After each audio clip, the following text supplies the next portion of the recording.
حدیث نمبر 34 ختم نبوت کی۔ ملک روم کے گورنر کی تصدیق کہ محمد صلی اللہ علیہ وسلم کے بعد کوئی نبی نہ ہوگا۔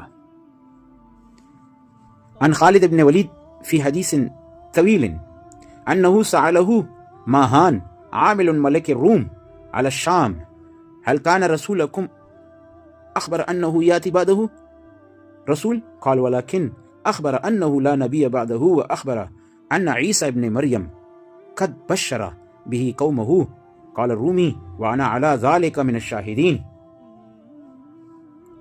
رواہ خصائص۔ ملک روم کے گورنر کی تصدیق کے رسول اللہ صلی اللہ علیہ وسلم کے بعد کوئی نبی نہ ہوگا۔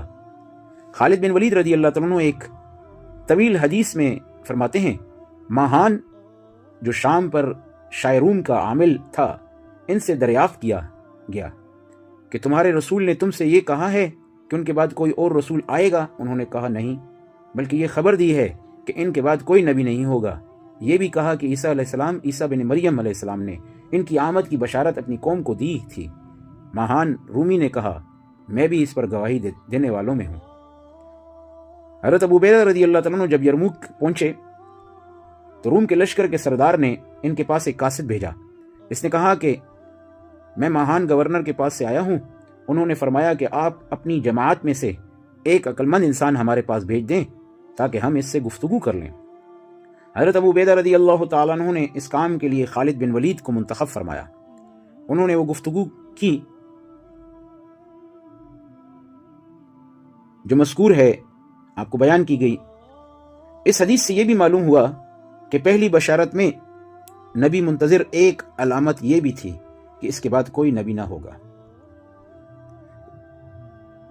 دوسری باتوں کے ساتھ اس کی تحقیق بھی کی جاتی تھی کہ اور انبیاء کی طرح آپ صلی اللہ علیہ وسلم نے کسی نبی کی آمد کی خبر تو نہیں دی، یعنی حضرت عیسیٰ علیہ السلام نے اپنی امت کو جو ہے یہ بشارت دی کہ آپ کے بعد جو نبی آئیں گے وہ آخری نبی ہوں گے، اس کے بعد کوئی نبی نہیں ہوگا۔ تو یہ امت عیسیٰ کو بھی جو ہے معلوم تھا، اور یہ بھی ایک تصدیق تھی اس بات کی کہ یہ نبی برحق ہیں، اگرچہ وہ جو ہے خاتم النبیین ہیں تو وہ نبی برحق ہیں۔